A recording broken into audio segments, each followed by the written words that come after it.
ನಡ್ಕೊಳ್ತಕ್ಕಂಥದ್ರಲ್ಲಿ ಇವತ್ತು ಬಿಲ್ಲು ಕ್ಯಾಬಿನೆಟ್ಟಿಗೆ ಬಂದಿದೆ. ಅದನ್ನು ಚರ್ಚೆ ಮಾಡಿ ಏನು ತೀರ್ಮಾನ ತಗೊಳ್ತಾರೆ ಅದು ಕ್ಯಾಬಿನೆಟ್ಟಲ್ಲಿ. ಅದು ತೀರ್ಮಾನ ತಗೊಂಡು ಪಾಸಿಟಿವ್ ಆಗಿ ತೀರ್ಮಾನ ತಗೊಂಡಿದ್ರೆ ಆ ಬಿಲ್ಲನ್ನು ಮಂಡನೆ ಮಾಡ್ಬೋದು. ಆ ಸಾಧ್ಯತೆಗಳಿದ್ದಾವೆ. ಬಿಜೆಪಿ ಟಾರ್ಗೆಟ್ ಮಾಡೋ ಚರ್ಚೆಗಳು ನಡೀತಾ ಇದೆ ಸರ್ ಈ ಬಿಲ್ ಮೂಲಕ. ಬಿಜೆಪಿ ಟಾರ್ಗೆಟ್ ಅಂತಲ್ಲ, ನಾವೇನು ಪರ್ಮನೆಂಟಾಗಿ ನಾವೇ ಇರ್ತೀವ, ಬದಲಾಗೋದಿಲ್ವ ಸರ್ಕಾರ. ಯಾರೇ ಬಂದರೂ ಕೂಡ ಅದು ಅಪ್ಲೈ ಆಗುತ್ತೆ. ಬಿಜೆಪಿಗೆ ಅಂತ ಯಾಕೆ ಟಾರ್ಗೆಟ್ ಮಾಡಬೇಕು ನಾವು? ಯಾರೇ ಆಗಲಿ ಅಲ್ಲೇನು ಬಿಜೆಪಿ ಅಂತೇಳಿ ಯಾವುದೇ ಶಬ್ದ ಬರೋದಿಲ್ಲ. ಅದರಲ್ಲಿ ಪಕ್ಷ ಯಾವುದು ಕಾಂಗ್ರೆಸ್ಸು ಬಿಜೆಪಿ ಜನತಾದಳ ಅಂತ ಬರೋದಿಲ್ಲ. ದೇಶ ಭಾಷಣಕ್ಕೆ ಪ್ರತ್ಯೇಕವಾಗಿ ಕಾನೂನು ಮಾಡುವಂಥ ಅಗತ್ಯತೆ ಏನಿದೆ ಸರ್? ಇದೆ ಅಂತಾನೆ ಮಾಡಿದ್ದೀವಲ್ಲ.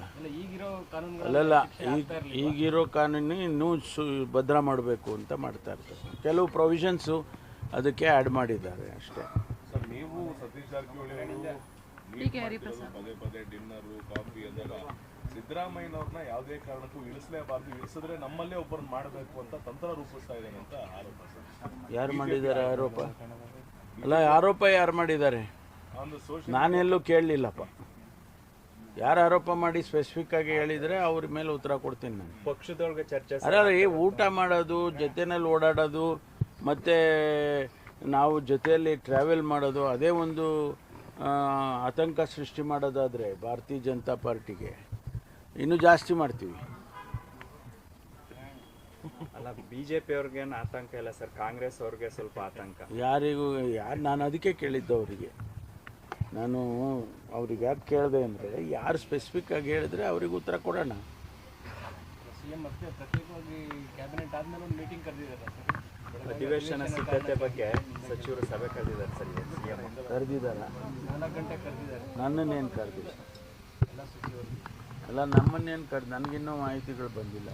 ಏನಾದ್ರು ಕ್ಯಾಬಿನೆಟ್ಟಲ್ಲಿ ಏನಾದ್ರು ಹೇಳ್ಬೋದು.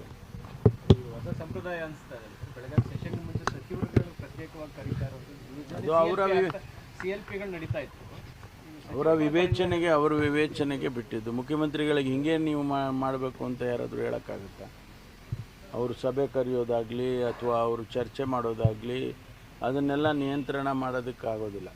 నేను ವೇಣುಗೋಪಾಲ್ ಅವ್ರ ಜೊತೆ ಭೇಟಿ ಮಾಡಿದ್ರೆ ಸರ್? ಭೇಟಿ ಮಾಡೋದು, ಪಕ್ಕದಲ್ಲೇ ಕೂತಿದ್ದೆ 2 ಗಂಟೆ. ಚರ್ಚೆ ಮಾಡಿದ್ರೆ ಸರ್?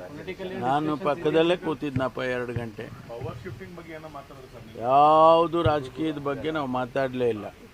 ನಾರಾಯಣ ಗುರು ಅವರು ಏನೋ ಅವ್ರ ಬಗ್ಗೆ, ಅವರ ಕಾಂಟ್ರಿಬ್ಯೂಷನ್ ಬಗ್ಗೆ ಅದನ್ನು ಮಾತಾಡಿದ್ವಿ ವಿನಃ ನಾವು ಇದು ಯಾವುದು ಸಚಿವರ ನಿಯೋಗ ಹೋಗಬೇಕು ಅಂತೆಲ್ಲ ಚರ್ಚೆ ಆಗಿತ್ತು. ನಿನ್ನೆ ಅವರೇ ಬಂದಿದ್ರು ವೇಣುಗೋಪಾಲ್ ಅವರೇ, ಚರ್ಚೆ ಇತ್ತು.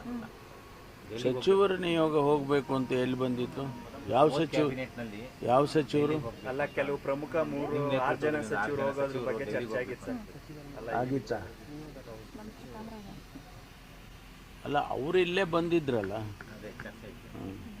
ಬಟ್ ಇದೇ ಯಾವುದು ಚರ್ಚೆ ಮಾಡಲಿಲ್ಲ. ಗೊಂದಲ ಇಲ್ಲ ಅಂತೀರಾ? ನಿನ್ನೆ ಮಂಗಳೂರಲ್ಲಿ CM ಪರ DCM ಪರ CM ಘೋಷಣೆ ಆಯಿತು ಮುಖ್ಯಮಂತ್ರಿ. ಅಲ್ಲ, ಗೊಂದಲ ಇಲ್ಲ ಅಂದರೆ ಈಗ ಆಚೆಗಡೆ ಜನ ಏನೋ ಜೈಕಾರ ಹಾಕೋದಕ್ಕೆ ಏನು ತಡೆ ಮಾಡೋಕ್ಕಾಗುತ್ತೆ? ನಾನು ನಿನ್ನೆನೂ ಹೇಳಿದೆ. ನಾನು ಒಬ್ಬೊಬ್ಬ ಲೀಡ್ರಿಗೆ ಒಂದೊಂದು ಅಷ್ಟು ಜನ ಅಭಿಮಾನಿಗಳಿರ್ತಾರೆ. ಅವರು ಸ್ವಾಭಾವಿಕವಾಗಿ ಆ ಲೀಡ್ರು ಮುಖ್ಯಮಂತ್ರಿ ಆಗಬೇಕು ಅಥವಾ ಇನ್ನೊಂದು ಸಚಿವರಾಗಬೇಕು, ಇನ್ನೊಂದು ಆಗಬೇಕು ಅಂತ ಹೇಳಿ ಅವರು ಜೈಕಾರ ಹಾಕ್ತಾ ಇರ್ತಾರೆ ಹೋದಾಗ ಬಂದಾಗೆಲ್ಲ. ಅದನ್ನು ತಪ್ಪು ಅಂತ ಹೇಳೋಕ್ಕಾಗೋದಿಲ್ಲ. ಬೆಳವಣಿಗೆ ಇತ್ಯರ್ಥ ಆದರೆ ಅದರ ಜೈಕಾರಗಳೆಲ್ಲ ನಿಂತೋಗ್ತವಲ್ಲ, ಒಳ್ಳೇದಲ್ವಾ? ಜೈಕಾರ ಇರಬೇಕಾ? ಪರ್ಮನೆಂಟಾಗಿ ಜೈಕಾರ ಇರೋಕ್ಕೆ ಸಾಧ್ಯ ಇಲ್ಲ, ನಿಂತೋಗುತ್ತೆ. ಅದು ಸಮಸ್ಯೆಗಳ ಬಗೆಹರಿದ್ರೆ ಅವೆಲ್ಲ ನಿಂತೋಗ್ತವೆ. ಓಕೆ.